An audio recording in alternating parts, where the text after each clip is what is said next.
Hey everybody, today I'm going to show you how to get rid of this switch on your Fender Mustang bass and replace it with a system that's much more reliable and tonally versatile.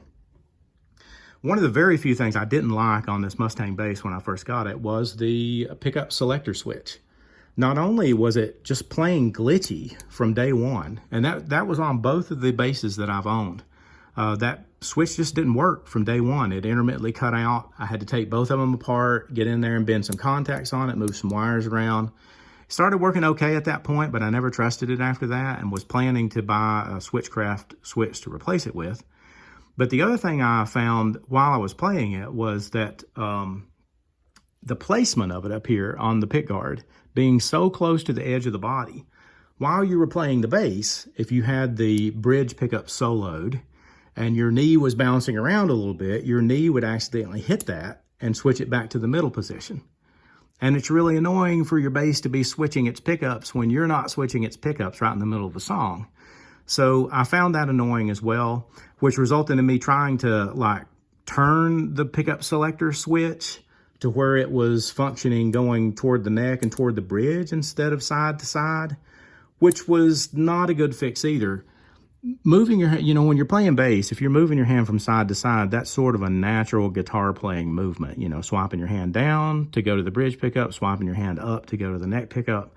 But pushing something that way or pulling something down this way is just not a natural movement that you usually make when you're playing bass. So it was just, physically inconvenient to switch it at that point. So I didn't like that either. And I decided I was going to get rid of it entirely. Now, one of the other things that it really helped out with a lot was tone. If you think about it, on a normal jazz bass or like a Jaguar bass, you've got two volumes down here in one tone. What that allows you to do is play both pickups individually, but it also allows you to blend those things together. You can blend those pickups together, which you can't do on the Mustang bass. You can have it switch to the bridge pickup and get it by itself. You can switch it to the neck pickup and get it by itself.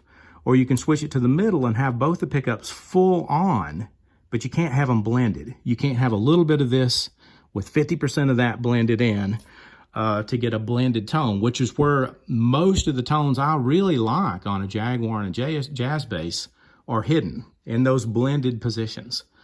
And so I decided to install what's basically a jazz circuit into this Mustang bass, and it worked out great. You're going to need to buy a few things. First off, you'll need some pickup wire.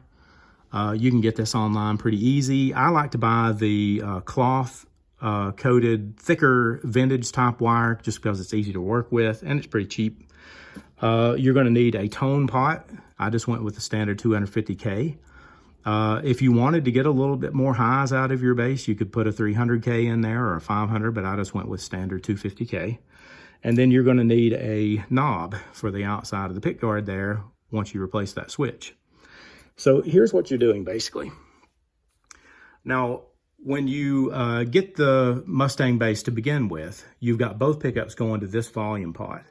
And this pot down here is a tone pot.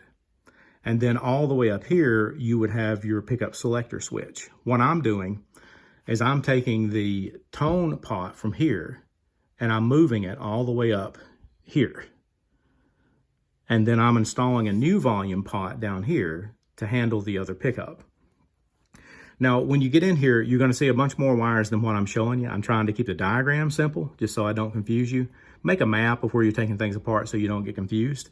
But I'm showing you the bare bones. This is basically what you're doing. There's probably even more efficient, prettier ways to do this. I'm just showing you bare bones. This is what you're doing.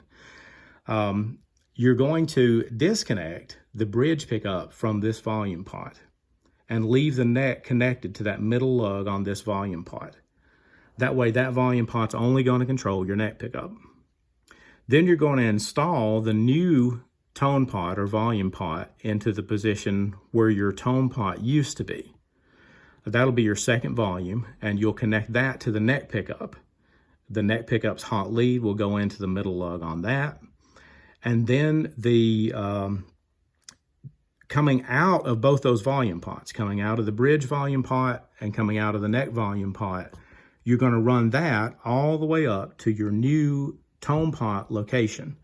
Now, if you use the tone pot that's already in the guitar and just move it from down here to up there, it'll already have the cap on it, already be wired up like a tone pot, so you won't have to worry about changing anything else.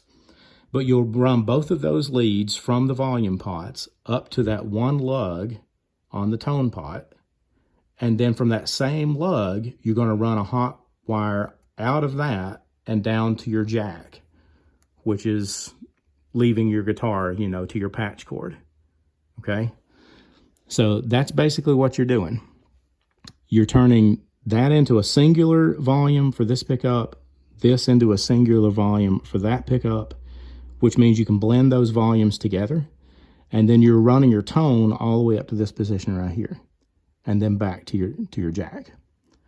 So it's not a very hard circuit. If you Google just basic jazz wiring diagram online, it's exactly the same thing.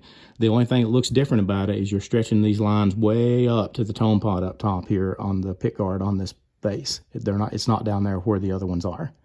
I don't find it an inconvenient location at all. I think it's a pretty good location up here. I find it fairly easy to turn that just by hooking it with one of my fingers while I'm playing. One of the things you could do different than I did, you can get these in standard sized tone knobs, and you can also get them in a smaller one if you want it to be more unobtrusive up there. I think the skirt on that would still cover the hole in the pick guard. I didn't have to modify anything. That's one of the great things about this mod. You're not doing anything that's not immediately reversible.